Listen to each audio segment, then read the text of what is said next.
O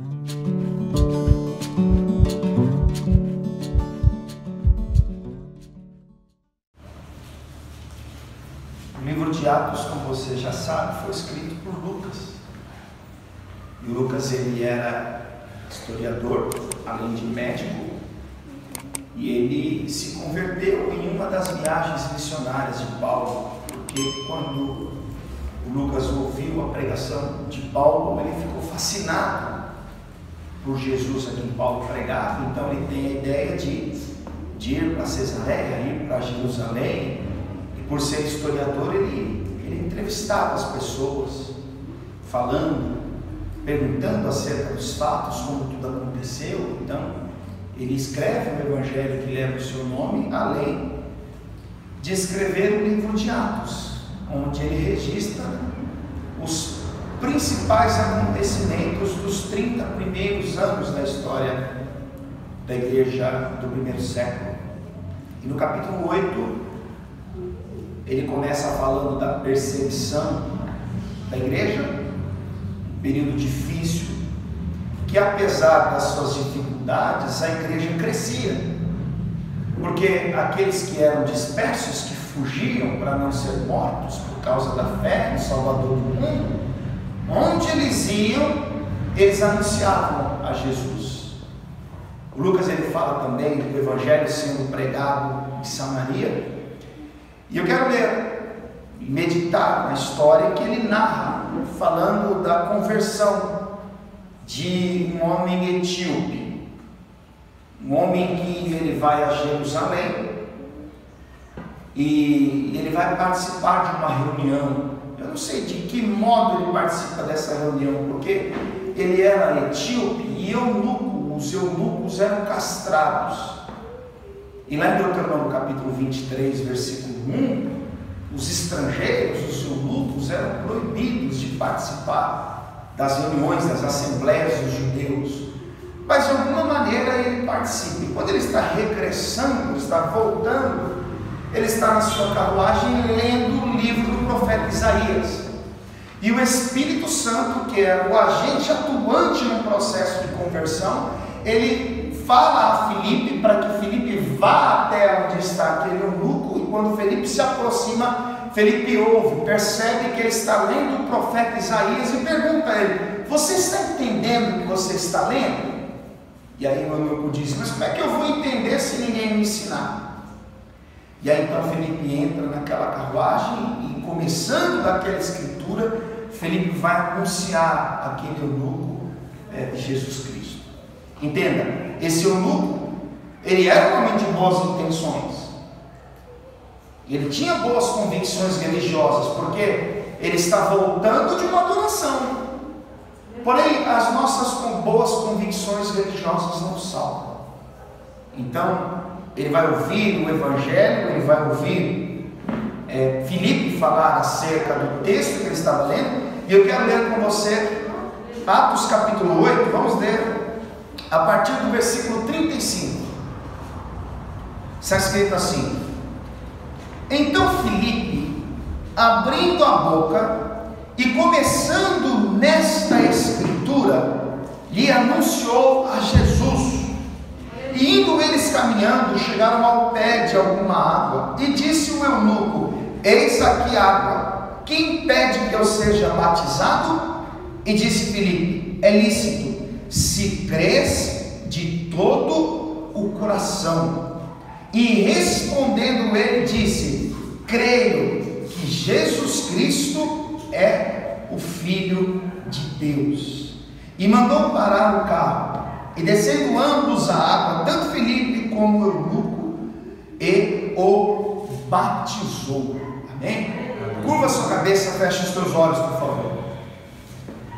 Pai Santo, Deus bendito, Deus Todo-Poderoso, nós te louvamos, ó Deus, mais uma vez, e te agradecemos, pois o Senhor nos trouxe aqui, nos deu o honroso privilégio de ouvirmos a Tua voz, de ouvirmos a Tua palavra. E eu, como de costume, Pai, coloco a minha vida nas Tuas mãos e peço que o Teu Espírito Santo, meu Deus, esteja ministrando o coração do Teu servo, da Tua serva, falando não aquilo que nós queremos ouvir, mas aquilo que nós necessitamos. A tua palavra nos ensina que a exposição das tuas palavras dá luz e entendimento. Então nos faça entender as Sagradas Escrituras. Abre o nosso entendimento, o nosso coração, que esta palavra produza edificação à tua igreja, Pai. Não somente aqueles que estão aqui presentes, mas os nossos irmãos que estão assistindo dos seus lares, bem como os nossos amigos das redes sociais. Deus, em nome do Senhor Jesus, fala com o teu povo, Pai. É o que eu te peço e te agradeço. Em nome do teu Filho amado Jesus, o nosso Salvador, que assim seja feito. Amém. E graças a Deus. Pode sentar no seu lugar, por favor. Este era um período muito importante na história da igreja cristã, porque o Evangelho está sendo anunciado não apenas aos judeus, agora as outras gentes, gentios, os não-judeus, passam a ouvir a pregação do Evangelho e muitos receberão de bom grado aquela boa notícia e serão transformados pelo poder do Espírito Santo. Mas antes de nós entrarmos no texto e tirarmos dele as principais lições, eu gostaria que você entendesse algo importante em relação à fé dos judeus, dos descendentes de Abraão. Eles viviam já há muitos séculos a expectativa de um dia o Messias vir à terra. Deus havia feito através de Moisés uma promessa em Deuteronômio capítulo 18, versículo 15 ao 18, que iria enviar um profeta, e que este profeta deveria ser ouvido por toda a nação. As pessoas deveriam dar crédito àquilo que ele havia de falar. Os judeus acreditavam na Torá, no Pentateuco. Eles acreditavam nos livros de profetas como Isaías, como Daniel, e os rabinos no culto judaico, eles procuravam usar os textos dos profetas para gerar o consolo na nação de Israel. Então, quando eles pregavam naquela época, entenda, o Novo Testamento não estava escrito. E aquilo que era sagrado para eles, a Bíblia na época, eram os papiros, os pergaminhos, que serviam como uma constituição, conjunto de leis, além daquilo que Deus transmitia à nação através dos profetas. Então, quando eles se reuniam para congregar e para cultuar ao Deus Yahvé, ao Deus de Abraão, de Isaac e de Jacó, os rabinos faziam a leitura de textos, como o texto, por exemplo, de Isaías capítulo 9. E com base nessa escrita eles diziam: vai chegar um período de tempo em que o nosso povo será remido, o nosso povo será um povo próspero. Aquilo que para nós é hoje uma vergonha, uma humilhação, será transformado em uma honra, em um progresso. E é óbvio que essas palavras vindas das sagradas letras geravam consolo no povo. Deixa essa página marcada para nós ganharmos um tempinho e vamos lá no Antigo Testamento, no livro do profeta Isaías, capítulo de número 9, para entendermos melhor isso. Aquilo que eles acreditavam, o que gerava fé e esperança no coração deles. Paulo diz em Romanos capítulo 15, versículo 4: as coisas que foram escritas, as coisas que antes foram escritas, e ele se refere ao Antigo Testamento, para o nosso ensino foram escritas, para que pela revelação, pela escritura, tenhamos consolo e esperança. Então observe, Isaías capítulo 9, versículo de número 1, está escrito assim: mas a terra que foi angustiada não será entenebrecida. Ele a envileceu nos primeiros tempos, a terra de Zebulon e a terra de Naftali, que eram terras pobres, humilhadas. Um rei pagão chega a dizer que era uma terra de Cabul, sem nenhum valor. A terra que nos primeiros tempos foi humilhada. Agora veja, e nos últimos a enobreceu, a tornou nobre, a tornou uma terra honrada, ao caminho do mar, além do Jordão, a Galiléia dos gentios. Perceba, é uma profecia que vai se cumprir 680 anos depois. E o profeta está dizendo: essa terra que hoje é uma vergonha, é uma humilhação, é uma terra sem valor, é uma terra inútil, uma terra seca, quando essa promessa se cumprir, ela será uma terra nobre, honrada, abençoada. Mas o que vai acontecer para que essa terra mudasse o seu aspecto, a sua relevância na sociedade? Versículo 2: o povo que andava em trevas viu uma grande luz, e sobre os que habitavam na região da sombra de morte resplandeceu a luz. Ou seja, aqueles que estavam em trevas, em opressão, em desonra, em desgosto, eles veriam uma luz brilhar. Uma luz iria resplandecer, e quando essa luz resplandecer, a terra se tornaria nobre. A história dos pobres iria mudar. Aqueles que eram humilhados, envergonhados e aflitos iriam contemplar uma grande mudança. Mas por quê? Versículo 6 diz assim: porque um menino nos nasceu, um filho se nos deu, e o principado está sobre os seus ombros, e o seu nome será Maravilhoso, Conselheiro, Deus Forte, Pai da Eternidade e Príncipe da Paz. Ou seja, um menino nos nasceu. Então todos sabiam que o nascimento desse menino iria marcar o início de um novo tempo. Aqueles que habitavam na região de sombra de morte entendiam e eram consolados por esta palavra que dizia: o Messias vai nascer, e quando o Messias nascer, o sofrimento do povo vai acabar. Eles saíam das sinagogas, das assembleias judaicas com essa expectativa, com essa esperança. Então, esse texto era muito conhecido. Eles sabiam que esta promessa iria se cumprir. Vai comigo para o capítulo de número 61, Isaías capítulo 61. Vou mostrar aqui para você mais um texto conhecido, que os rabinos da época pregavam nas sinagogas, conscientizando o povo que Deus iria enviar um profeta, que o Messias viria à terra, e a vinda do Messias iria marcar um novo tempo para a nação. Uma nova história iria começar. A Galiléia se tornaria uma terra nobre. Isaías capítulo 61, versículo 1 diz assim: o Espírito do Senhor Yahvé está sobre mim, porque o Senhor me ungiu para pregar boas novas, a boa notícia aos mansos.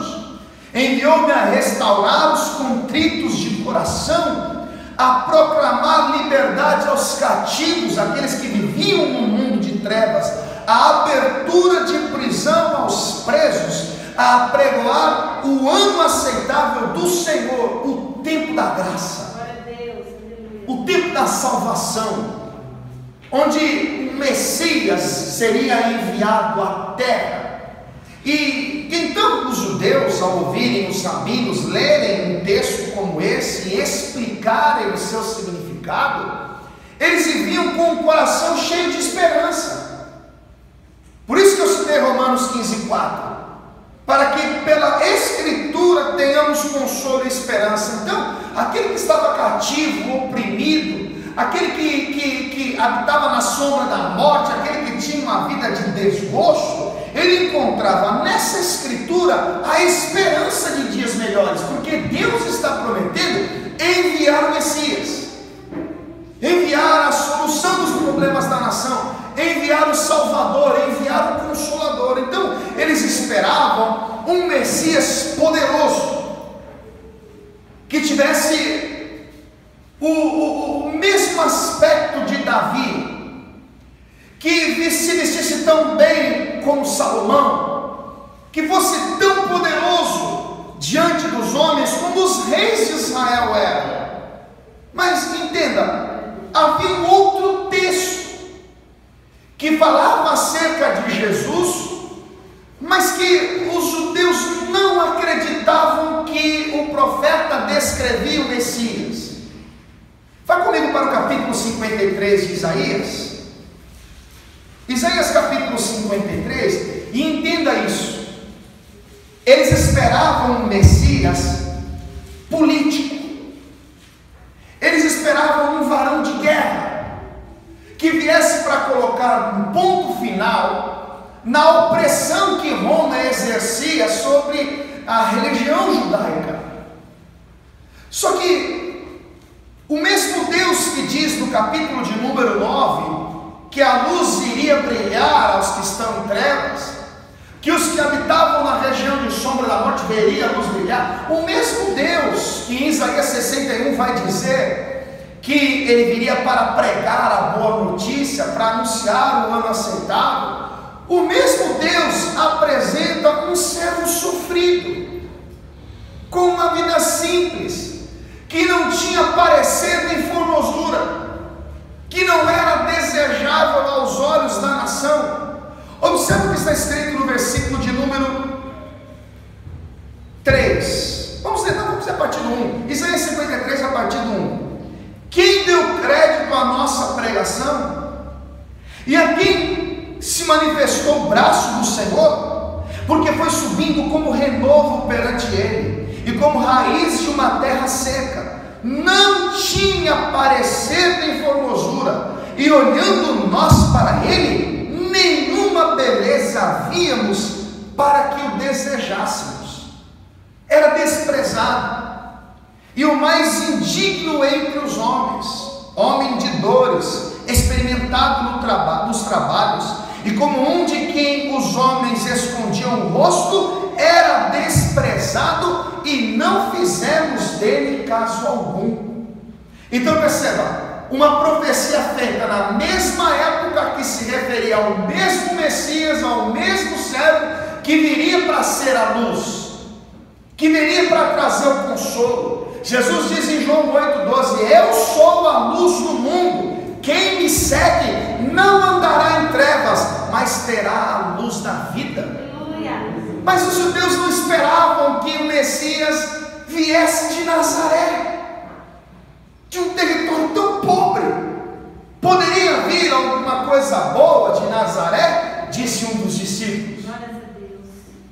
Eles não acreditavam que o texto de Isaías 53 fazia menção ao Messias, porque como o Messias, como o profeta tão aguardado, como o profeta que viria para libertar os cativos, poderia ser tão simples?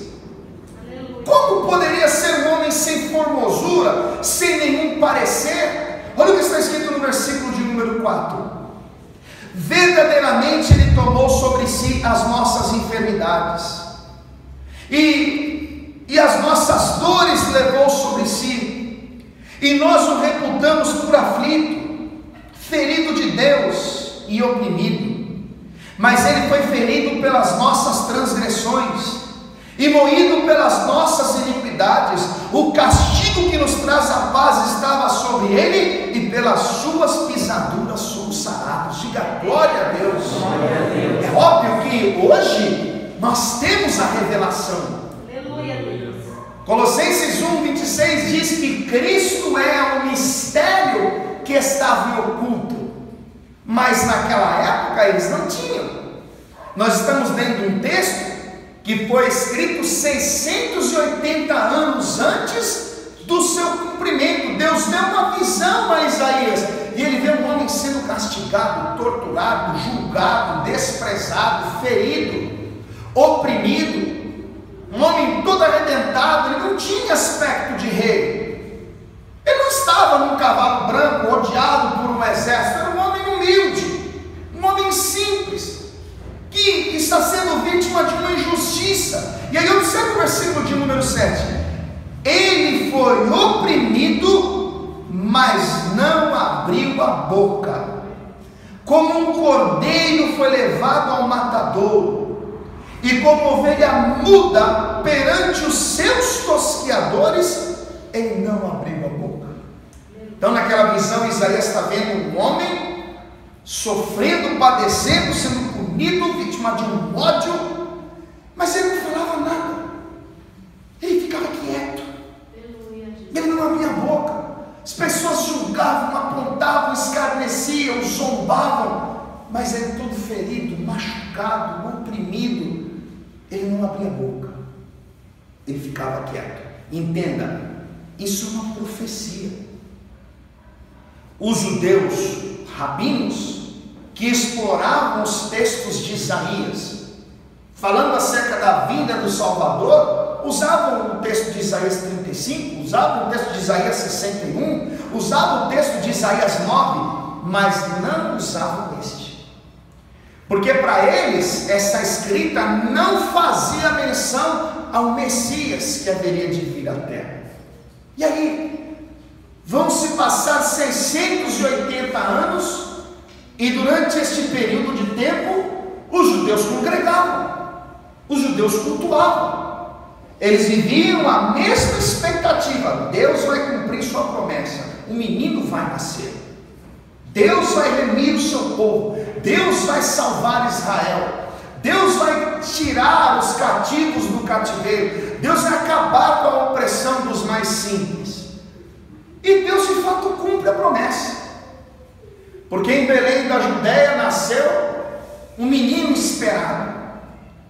Jesus, ele nasce em Belém da Judéia, ele vai passar um período no Egito, porque Herodes havia mandado matar todos os meninos com menos de 2 anos, e dali um tempo Jesus ele volta, e ele vai ser criado em Nazaré, vai trabalhar, ajudando José na sua carpintaria. Não existe relatos detalhados acerca da infância de Jesus. O Lucas, por ser historiador, no capítulo 2, ele traz algumas informações acerca do hábito de Jesus ir ao templo na companhia de José e de Maria, sua mãe. Mas a verdade é que o menino nasce, a promessa se cumpre. O João, no capítulo de número 1, ele narra da seguinte maneira: Evangelho segundo João, capítulo 1, versículo de número 1, está escrito assim: no princípio era o Verbo, e o Verbo estava com Deus, e o Verbo era Deus. Ele estava no princípio com Deus. Todas as coisas foram feitas por Ele, e sem Ele nada do que foi feito se fez. Nele estava a vida, e a vida era a luz dos homens, e a luz resplandece nas trevas, e as trevas não a compreenderam. Então veja, aquela luz que deveria brilhar, brilhou. O profeta aguardado das nações veio. O Messias prometido por Deus nos livros dos Salmos, nos livros dos profetas, estava na terra. A grande notícia que Israel esperou por séculos havia chegado, porém eles não compreenderam, eles não entenderam, porque eles olhavam para Jesus mas ele dizendo ser o Filho de Deus, e ele dizendo ser o profeta, mas como é que Deus enviaria um Messias tão simples? Como é que o Salvador andaria num jumentinho? Seria tão humilde? Ele não tem parecer, ele não tem formosura, ele não pode ser o Messias, ele não pode ser o Filho de Deus, número 9. Ali estava a luz verdadeira, que ilumina todo homem que vem ao mundo. Estava no mundo, e o mundo foi feito por ele, e o mundo não o conheceu. O maior milagre, meu irmão, minha irmã, não é o homem subir a lua, é Deus descer na terra. E Deus desceu na terra, caminhou na terra, através da pessoa bendita de Jesus Cristo.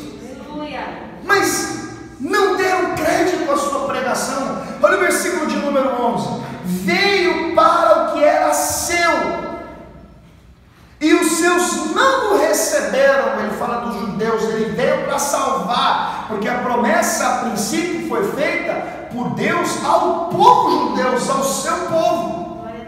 Mas o seu próprio povo desprezou, o rejeitou. Aí nós entramos na história, olha o versículo 12: mas a todos quantos o receberam, deu-lhes o poder de serem feitos filhos de Deus, aos que creem no seu nome. Aos que creem no seu nome. Uma vez que nós ouvimos o Evangelho e acreditamos na mensagem do reino, então nós nos tornamos filhos de Deus.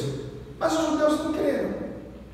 Quando Jesus Cristo ele está na sua terra, em Nazaré, num dia de sábado, como de costume, o texto diz que Jesus ele recebe, essa é uma das passagens que eu mais amo na Escritura, e eu faço questão de ler, Lucas capítulo 4, Evangelho segundo Lucas capítulo 4, dá comigo até lá, por favor. Vamos ler a partir do versículo 16. Olha que coisa linda, porque aqui está o cumprimento. Aqui o Lucas registra que aquilo que nós lemos em Isaías 61 se cumpre. Porque Jesus ele está numa sinagoga em Nazaré, ele recebe do ministro o rolo que continha o texto do profeta Isaías, e ele vai ler o texto. Versículo de número 12, a partir do 15. Lucas capítulo 4, versículo 15, diz assim: e estava nas suas sinagogas, e por todos era louvado. E chegando a Nazaré, onde fora criado, entrou num dia de sábado, segundo o seu costume, na sinagoga, e levantou-se para ler. E foi-lhe dado o livro do profeta Isaías. E quando abriu o livro, achou o lugar em que estava escrito. Presta atenção, naquela época, a Bíblia não era um conjunto de livros, como é hoje. Hoje nós pegamos de Gênesis a Apocalipse num livro. Mas naquela época, cada escrita era separada por rolos, e não havia separação de capítulos e versículos. Então Jesus ele pega o rolo, desenrola, ele achou o lugar que estava escrito, e então ele vai fazer a leitura de um texto. Qual é o texto? Versículo 18: o Espírito do Senhor é sobre mim, pois que me ungiu para evangelizar os pobres, enviou-me a curar os quebrantados de coração, a pregoar liberdade aos cativos, a dar vista aos cegos, a pôr em liberdade os oprimidos, a anunciar o ano aceitável do Senhor. Esse texto que Jesus está lendo foi escrito 680 anos antes por Isaías. E o que Jesus está fazendo aqui? Aquilo que era normal para um judeu: pegar o livro do profeta Isaías, fazer a leitura do texto e pregar à nação que um dia esta palavra iria se cumprir. Por isso que eu fiz questão de ler com vocês Isaías capítulo 9, por isso que eu fiz questão de ler com vocês Isaías 61, porque esse texto era um dos textos mais conhecidos entre os judeus. Então Jesus terminou de ler, e desde o versículo 20: encerrando o livro e tornando a dá-lo ao ministro, assentou-se, e os olhos de todos nas sinagogas estavam fitos nele. Então ele termina a leitura, ele se senta, e todos começaram a olhar para ele. Por quê? Porque as pessoas sabiam que ele tinha uma mensagem a transmitir.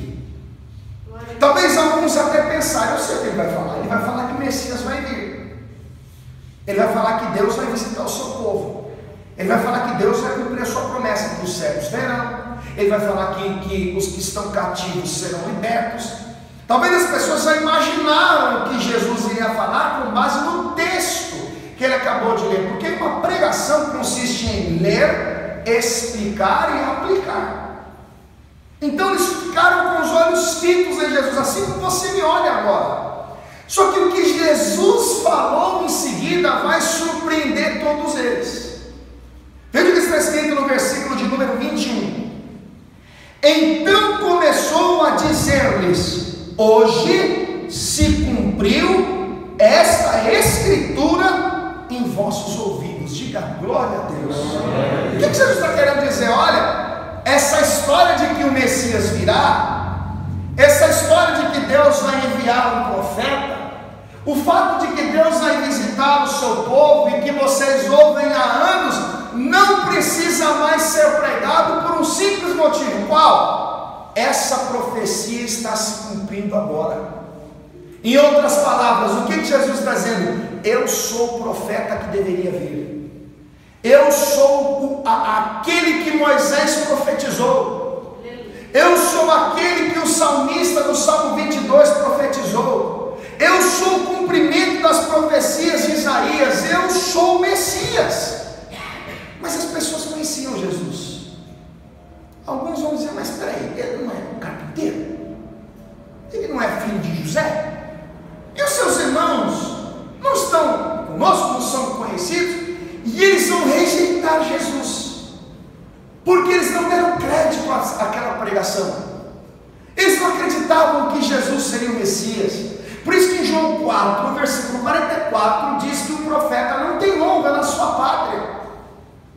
Os nazarenos ficaram revoltados quando ouviram aquilo. Entenda, quem estava falando é aquele que João disse no capítulo 1, versículo 14: o verbo se fez carne e habitou entre nós.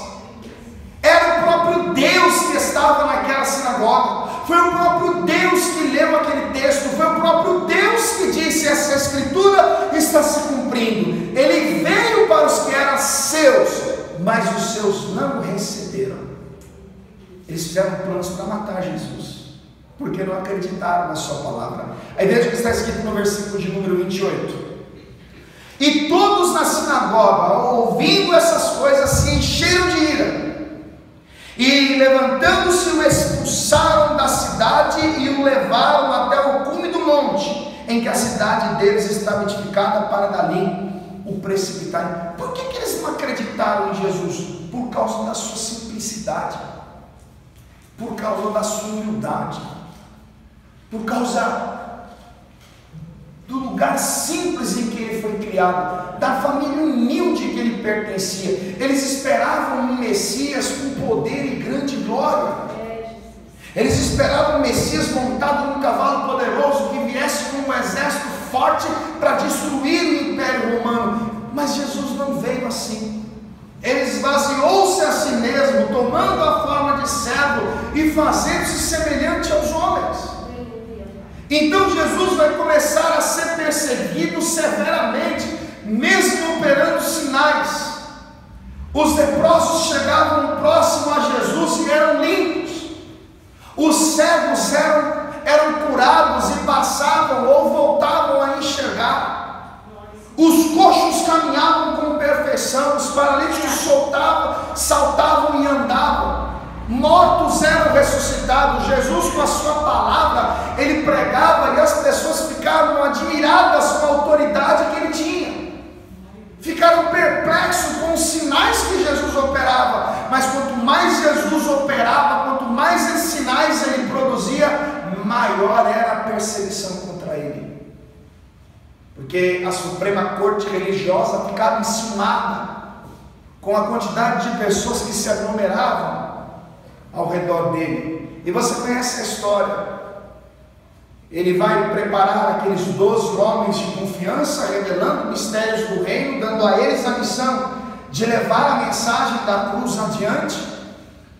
E então, depois de 3 anos e alguns meses de perseguição, Jesus ele é preso. ele é levado à Suprema Corte, é levado ao pretório, ele vai ser julgado na fortaleza Antônia de Herodes, e então injustamente ele vai ser condenado à morte. Mas perante toda aquela multidão movida pelo ódio, Jesus, com severas acusações contra ele, já depois de ter sido esbofeteado e com o corpo coberto de feridas, ele é questionado por Herodes, ou melhor, ele é questionado por Pilatos.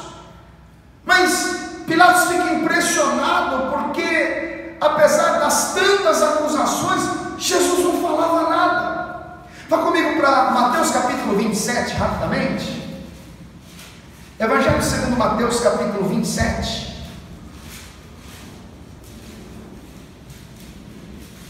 Veja o que está escrito no versículo de número 13. Versículo 12, está escrito assim: e sendo acusado pelos príncipes dos sacerdotes e pelos anciãos, nada respondeu. Disse-lhe então Pilatos: não ouves quantos testificam contra ti? E nenhuma palavra lhe respondeu, de sorte que o governador estava muito maravilhado. O fato de Jesus não responder nenhuma palavra, o fato do próprio governador o interrogar, dizendo: você está ouvindo o que estou falando de vocês? Você não vai falar nada. Isso é uma prova que Isaías capítulo 53, versículo 7, faz menção a Jesus, porque ele ficou como um cordeiro mudo diante dos seus tosqueadores. Ele não pronunciava palavra alguma. Jesus sabia que a isso ele veio ao mundo. E aí você conhece a história. Ele vai ser condenado, depois de ser julgado, morto. Ele ressuscita ao terceiro dia. Ele aparece aos seus discípulos e dá a eles uma ordem dizendo: vão por todo mundo, preguem o evangelho a toda criatura. Quem crer e for batizado será salvo. Glória a Deus. Crer no quê? Em tudo que aconteceu nos últimos dias. Crer no quê? No Cordeiro de Deus que tira o pecado do mundo. Crer no quê? Que Ele é a vida, Ele é a luz que ilumina todo homem. Glória a Deus. Jesus vai dizer no capítulo 28, versículo 19 de Mateus: ide e ensinai as nações, batizando-as em nome do Pai, do Filho e do Espírito Santo, e ensine as nações a guardar tudo o que eu tenho ensinado, o que eu tenho mandado a vocês, e eu estarei com vocês todos os dias até a consumação do século. Então ele vai dar a missão àqueles homens que foram designados, a missão de propagar a boa notícia, de levar o evangelho, dizendo que aquele horror que aconteceu naquela madrugada de sexta, quando pegaram um homem acusado de blasfêmia, quando maltrataram um homem dizendo que ele era perturbador de Israel, que ele era malfeitor, na verdade ele não era um homem mal intencionado, mas ele é o Cordeiro de Deus que tira o pecado do mundo. E aí quando nós entramos na história da igreja cristã primitiva, nós vemos isso. Quando eles são revestidos de poder do Espírito Santo, eles começam a anunciar com ousadia a palavra de Deus, revelando o que Jesus é o propósito de Deus para a salvação da humanidade. Pedro, com uma pregação, quase 3.000 almas, e isso no capítulo 2 de Atos. Já no capítulo 4 eram quase 5.000. No capítulo 5 já era uma multidão. A igreja está crescendo. Eles vão escolher 7 homens de boa reputação, cheios do Espírito Santo e de boa aparência, vão dar a eles um ministério para cuidar da distribuição dos alimentos às viúvas, porque os 12, porque Matias entrou no lugar de Judas, eles iriam se dedicar ao ministério da palavra, ao ministério de ensino. O capítulo de número 6 e 7 de Atos conta a história de Estevão, o primeiro mártir da história do cristianismo, um homem que não negou a sua fé, pagando com a própria vida a fé que ele tinha. Ele é apedrejado e morto. E no capítulo 8 de Atos, o Lucas ele registra nos primeiros versículos que Paulo consentiu na morte de Estevão, Ele fala acerca do evangelho que era pregado em Samaria. Vamos voltar lá para onde nós iniciamos, Atos capítulo 8. Aleluia. Versículo de número 4.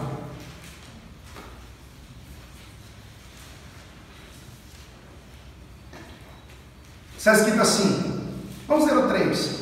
E Saulo assolava a igreja, entrando pelas casas e arrastando homens e mulheres, os encerrava na prisão. Mas os que andavam dispersos iam por toda parte anunciando a palavra, e descendo Filipe, a cidade de Samaria, lhes pregava a Cristo. Aleluia. O que estava acontecendo aqui? Saulo era a maior ameaça para a igreja. Ele era perseguidor e colocava na prisão e maltratavam aqueles que acreditaram da pregação dos apóstolos. Aqueles que deram crédito, que disseram, não, ele é o Messias sim, ele é o Filho de Deus sim, ele é o Senhor. Foi ele que pregou para os pobres, foi ele que anunciou o ano aceitável, foi ele que deu vista aos cegos, ele é o Messias. Mas os judeus não acreditavam. Então eles eram, o cristianismo no primeiro século era severamente perseguido. E quando eles estavam dispersos, a palavra diz que eles iam anunciando a Cristo, eles iam falando de Deus, eles iam pregando acerca da obra redentora de Cristo. Versículo 6. E as multidões unanimemente prestavam atenção ao que Filipe dizia, porque ouviam e viam os sinais que ele fazia. Quando nós chegamos já no versículo de número 26 dos relatos de Lucas, no capítulo 8, então nós entendemos que o evangelho está sendo propagado, o evangelho está sendo pregado, e exatamente a partir de então que ele menciona aquele etíope, aquele homem da Etiópia, aquele eunuco. E eu comecei a mensagem dizendo para você que esse homem era um homem de boas intenções, porque ele havia saído de onde ele estava e ele vai até a Jerusalém com a intenção de adorar a Deus, de prestar cultos a Deus, talvez de ouvir os textos de Isaías que os rabinos pregavam. Talvez a expectativa dele era ter no coração a mesma esperança que os judeus tinham, de que o Messias haveria de vir. E eu preciso que você entenda que o Espírito Santo, que é o principal responsável daquilo que acontece na igreja, ele vai dar uma ordem a Filipe, para que Filipe vá ao encontro daquele eunuco que estava voltando para o seu território, mas que estava fazendo a leitura do livro do profeta Isaías. Mas quando ele lia o livro do profeta Isaías, ele não entendia nada. Vamos ao texto, Atos capítulo 8, versículo de número 26. E o anjo do Senhor falou a Filipe, dizendo, levanta-te e vai para a banda do sul, ao caminho que desce de Jerusalém para Gaza, que está deserto. E levantou-se e foi. E eis que um homem etíope, eunuco, mordomo de Candace, rainha dos etíopes, o qual era superintendente de todos os tesouros e tinha ido a Jerusalém para a adoração. Ele era um eunuco etíope, tesoureiro da rainha da Etiópia, e ele havia ido a Jerusalém para a adoração. Entenda, um eunuco, assim como todos os estrangeiros, eram marginalizados pelos judeus, considerados pagãos, outras gentes. E como eu disse em Deuteronômio capítulo 23, versículo 1, havia até a proibição deles participarem ativamente das assembleias dos judeus.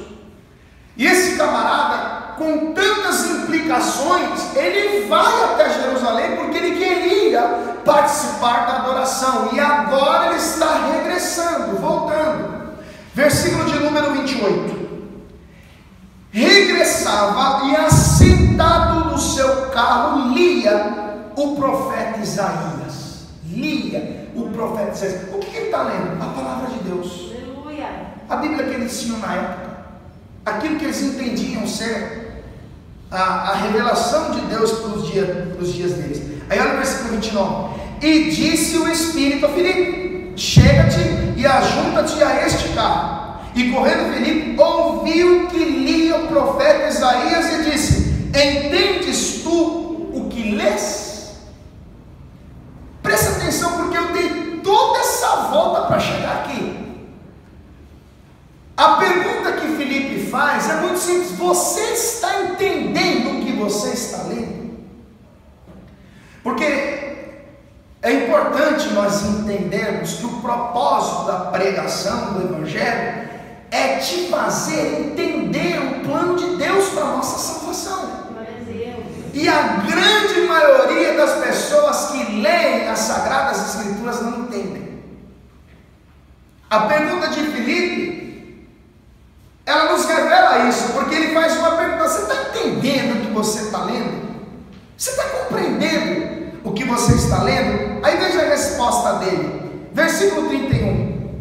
E ele disse: como poderei entender se alguém não me ensinar?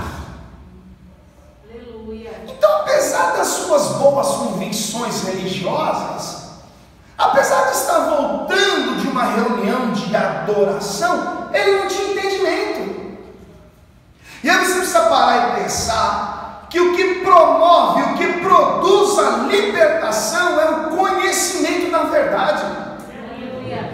Jesus diz em João 8,32: e conhecereis a verdade vos libertará. Segunda carta de Pedro, capítulo 2, versículo 20, ele diz: se depois de terem escapado das corrupções do mundo pelo conhecimento do Senhor e Salvador Jesus Cristo.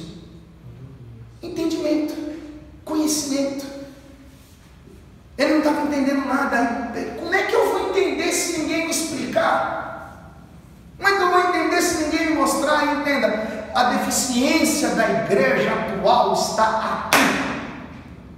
Porque as pessoas entram, pulam, cantam, dançam, fazem festas, eventos, campanhas, uma série de coisas, mas não entendem a Escritura. Porque se entendesse, não fariam. As pessoas estão sendo atraídas à igreja, a Cristo, pela propaganda, pelas promessas, pela propaganda de uma vida mais fácil, mais simples, mais prazerosa. E agora, você entende o que você... mas como é que eu vou entender se ninguém me explicar? Deixa essa página marcada aí, rapidinho. Avança para Romanos capítulo 10. Romanos capítulo 10, versículo 13. Vou te mostrar um problema da igreja.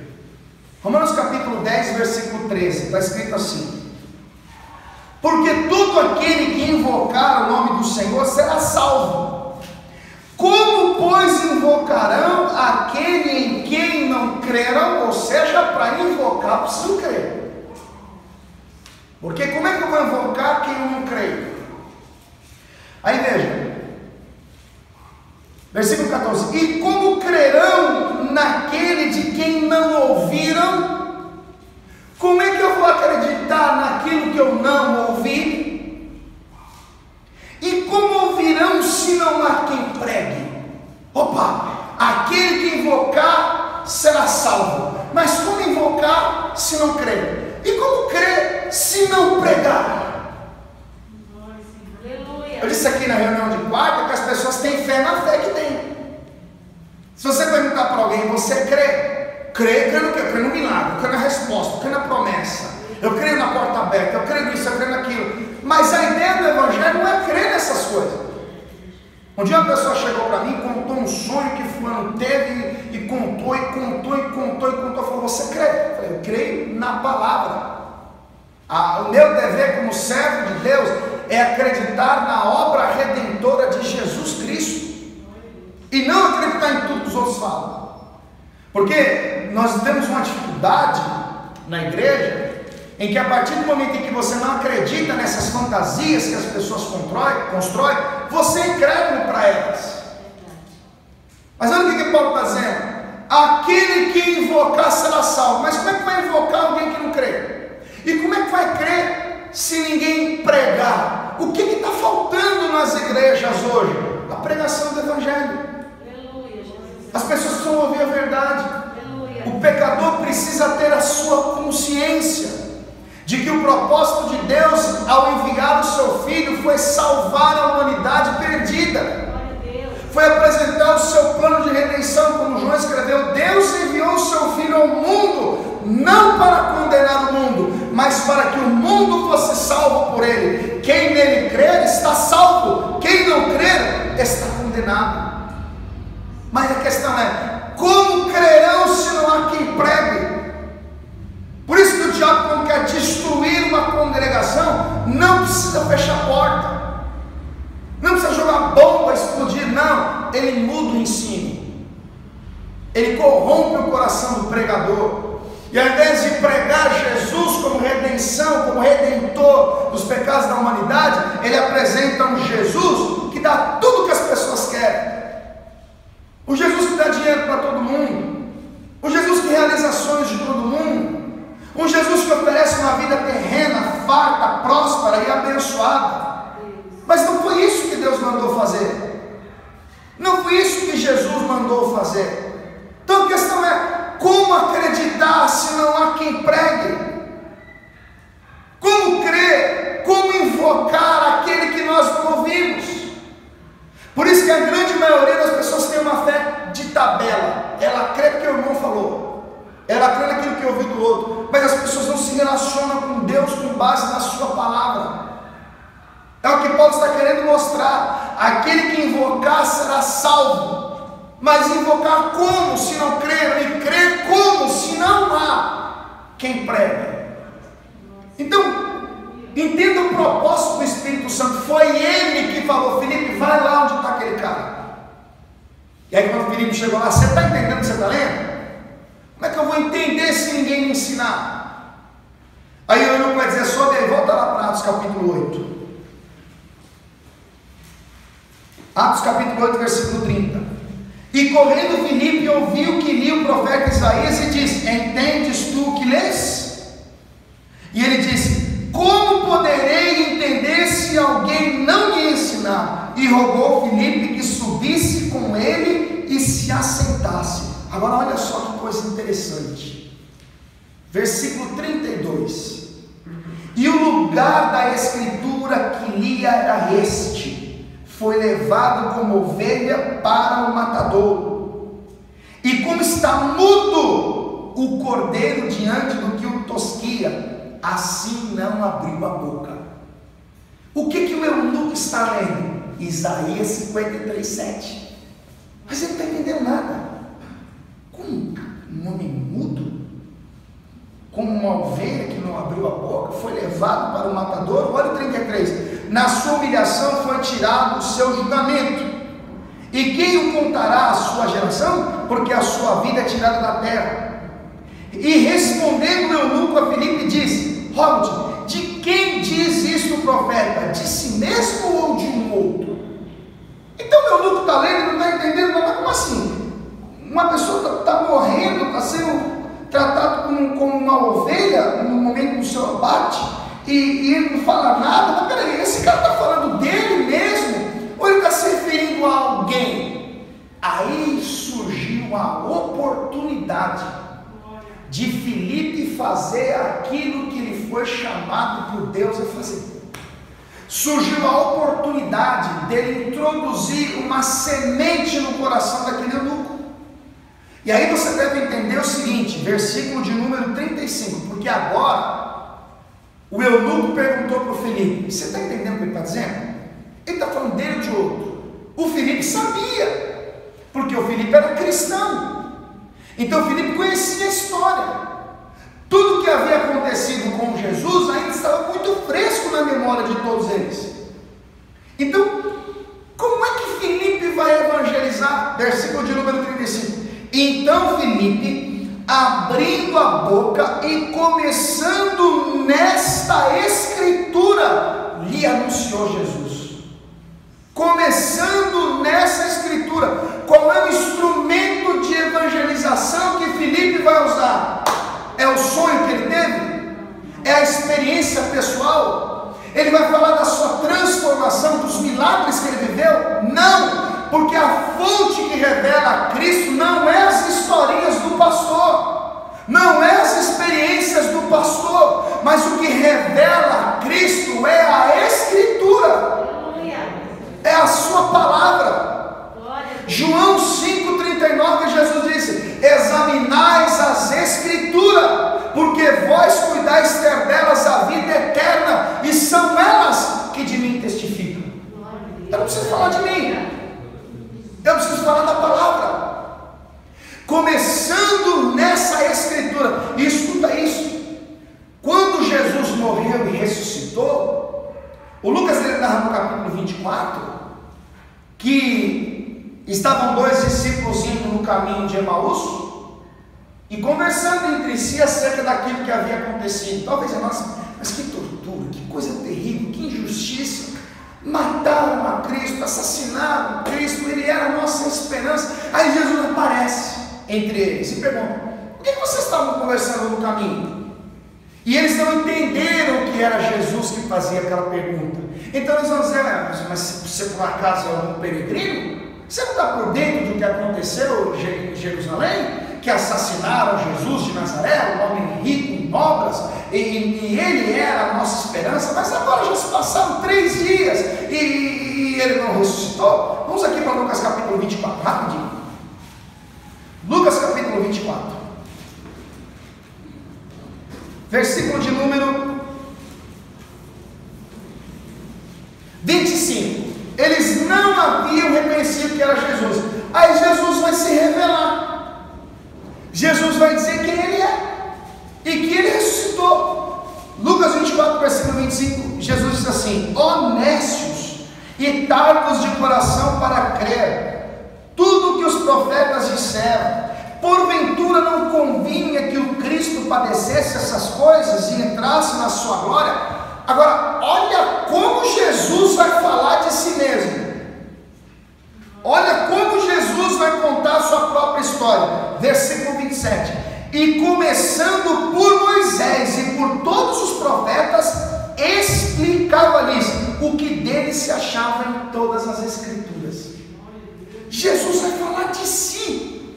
E quando ele vai falar de si, o que ele faz? Ele usa a palavra.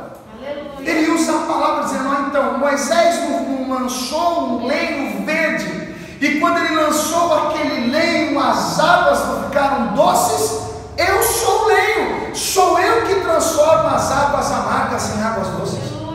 Moisés não escreveu que quando o povo teve fome, quando o povo começou a murmurar, Deus não enviou a comida do céu, não saiu pão do céu, não desceu pão do céu todas as manhãs. Não está escrito isso? Eu sou o pão vivo que desceu do céu. E quando Moisés estava com a multidão se lamentando porque eles estavam com sede, Deus não mandou Moisés ferir a rocha e da rocha sair um manancial de águas. Eu sou a rocha, eu fui ferido, e é de mim que saem rios de águas vivas que fluirão no vosso ventre. Jesus, ele usa a escritura para falar quem ele é. Ele vai dizer que a vida dele está revelada na escritura e que a sua obra redentora está escrita na escritura. Mas o que a gente faz? A gente quer ir atrás de revelação. Não, eu vou no profeta que revela, eu vou no monte que Deus vai me dar instrução. Eu sonhei, Deus falou comigo no sonho. Meu irmão, enquanto a gente tiver essa fé de menino, a gente vai sempre ser constante. Escute, Deus fala através de sonhos e visões, sim, mas o instrumento principal da sua revelação é a escritura, é a sua palavra, é o evangelho. O próprio Jesus falando de si mesmo, ele vai usar a escritura. Então quando Felipe vai falar com o eunuco, Felipe começa nessa escritura, dizendo para o eunuco que aquilo que os judeus não acreditavam, que os servos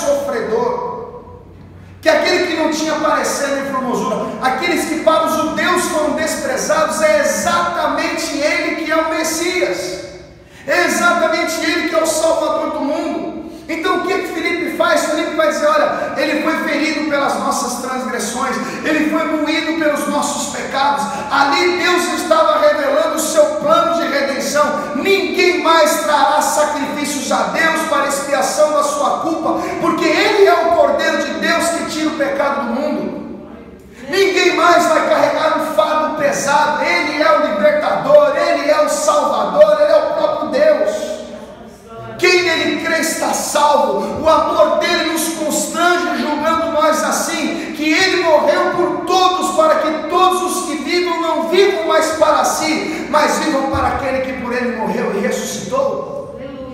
A igreja de Filipe é a mesma missão de todos os homens levantados por Deus. Qual? Mostrar que Jesus é a solução do problema do pecado. É mostrar que Deus puniu seu filho.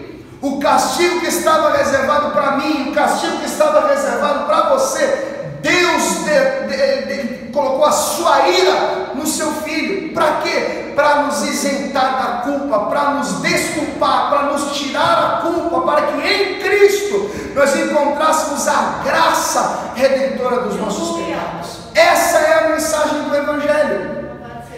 Não existe nenhuma notícia mais importante do que essa. Jesus é a boa notícia. Jesus é o Filho de Deus que veio para nos reconciliar com o Pai. Jesus, ele veio nesse mundo para pagar pelas nossas transgressões, para nos dar o direito de ter a vida eterna.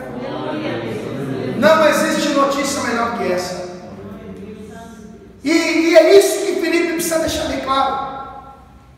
Filipe precisa conscientizar o eunuco: olha, apesar das suas boas intenções, apesar de você estar vindo na adoração, apesar de você estar lendo o livro do profeta Isaías, você precisa entender que o texto que você está lendo era uma promessa feita por Deus através de Isaías, mas que se cumpriu. Mas quando? Quando Jesus de Nazaré foi crucificado, ele ficou em silêncio, ele não respondeu nada, ele foi julgado, torturado, ele apanhou muito, ele foi desonrado, assumiu uma condição de vergonha, porque ele estava no nosso lugar, e ele é o Salvador do mundo. Sem o derramamento de sangue não há remissão de pecados, e todo aquele que nele crê não vai perecer, mas terá a vida eterna. Ele é o Filho de Deus. Os judeus não creram, os rabinos não creram, a sociedade judaica não acreditou nisso, mas o eunuco acreditou. E quando ele acreditou, volta lá para Atos capítulo 8, versículo 36. E indo eles caminhando, chegaram ao pé de alguma água, e disse o eunuco: eis aqui água, que impede que eu seja batizado?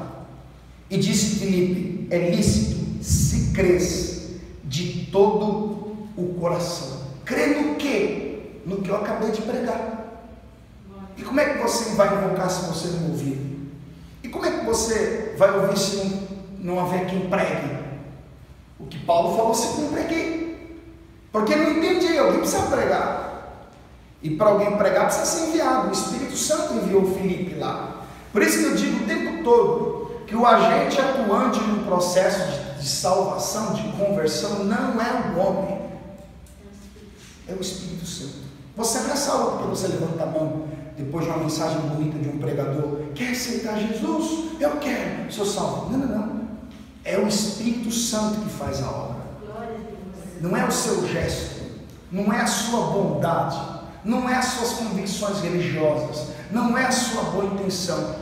A obra é totalmente do Espírito Santo. Nós não somos salvos por aquilo que fazemos, nós somos salvos por aquilo que Ele fez por nós. E agora Filipe está perguntando: você crê? Você acredita? Você acredita que Ele é o Filho de Deus? Você acredita que Ele é o cumprimento dessa palavra? Eu creio de todo o meu coração. Ali tinha água. E você sabe que o batismo ele simboliza que aquele que crê na morte e ressurreição de Cristo, ele morre com Cristo nas águas, e das águas ele nasce para ser uma nova criatura. Esse é o resultado do Evangelho. Eu provo que eu creio não apenas com as palavras que saem da minha boca, mas com o coração transformado, com o coração regenerado, com uma vida nova. Ele ouviu a pregação, ele saiu de um culto de adoração, e agora ele ouve a pregação e ele responde dizendo: creio que Jesus Cristo é o Filho de Deus, e mandou parar o carro, e desceram ambos a água, tanto Filipe como o eunuco e o batizou. Agora no 39. E quando saíram da água, o Espírito do Senhor arrebatou Felipe e não viu mais o eunuco. O que o Espírito Santo queria? Transformar a vida daquele etíope. O que o Espírito Santo queria? Salvar aquele homem. O que o Espírito Santo queria? Oferecer a ele redenção, salvação. Deu um presente para ele. Olha, você voltou do seu ativismo religioso, mas agora você vai ser selado, agora você vai ser salvo. E entenda, apesar dos eunucos, bem como os estrangeiros, serem marginalizados pelos judeus, Deus tinha promessas para cumprir na vida deles também.